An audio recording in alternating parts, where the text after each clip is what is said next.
મારી પાસે એક સેટ દાઢી કરાવે સેટ દાઢી કરાવે તો કોઈનું કામ ચાલુ હોય તો ન બે એ તો ઠીક, પણ કોઈ ગ્રાહકનું કામ ચાલુ હોય પૂરું થતું હોય ને દાઢીમાં પાવડર લગાવતા હોય ને તો 1 મિનિટ ન બે ટીટ કરતાં મોટરસાઇકલ લઈને હોઈ જાય.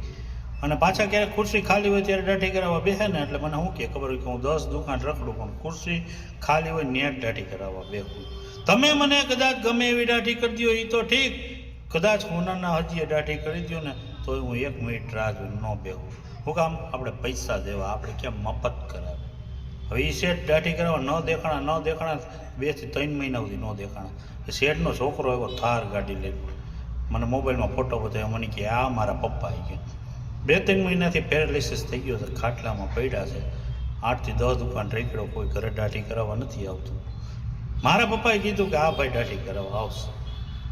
અને મેં ફોટો જોયો અને મેં કીધું મારી પાસે ટાઈમ નથી. કેમ ટાઈમ નથી? 100 રૂપિયા લઈ લેજો, 200 લઈ લેજો, 500 લઈ લેજો, થાર ગાડીમાં બેસી જાઉં, હું તમને પાછા મૂકી જઈશ. મેં કીધું તમારા પપ્પા દાઢી કરાવવા આવતા હતા એમ કહેતા કે મારી પાસે ટાઈમ ન હોય, હોનાના હજીએ દાઢી કરી દો તોય હું 1 મિનિટ ન બેહું. તો તમારા પપ્પાને કહેજો કે 100, 200 કે 500 રૂપિયા તો નહીં, કદાચ અમેરિકન ડોલર આપશે ને તોય આ ભાઈ દાઢી કરવા ઘરે નહીં આવે. તમને અમારી ઉપર 1% લાગણી ન હોય અને 1 મિનિટનો અમારા માટે ટાઈમ ન હોય તો અમને ભલામણ ક્યાંથી? અમે વાણંદ છે સાહેબ, અમે 1.5, 2 કરોડ 3 કરોડના શોરૂમ હોય ને તો અમારા કારીગર કોઈ ગાંડા કે કોઈ નબળા કે કોઈ એવા પરિસ્થિતિવાળાને મફત ઘરે જઈને બાલ દાઢી કરી દીધાના દાખલા છે.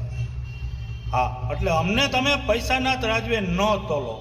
અમને અમારી કળાનું અભિમાન નથી, અમને અમારી કળાનું સ્વાભિમાન છે. અને સોમાનની વાત આવે ને, I never compromise my self respect. સોમાનની વાત આવે ને એમાં રાણો સમાધાન નથી કરતો, એને કજો વહી આવે રાણો રાણાની રીતે છે.